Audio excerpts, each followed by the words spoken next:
nandito tayo sa Bangus. Ayan, ang dami nila. Nakaabot na sila ng 5 months ngayon. Offer dami. Malapit na sila ma-harvest.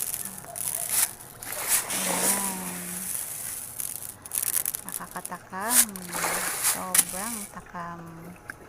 Diba guys? Ang laki-laki na nila.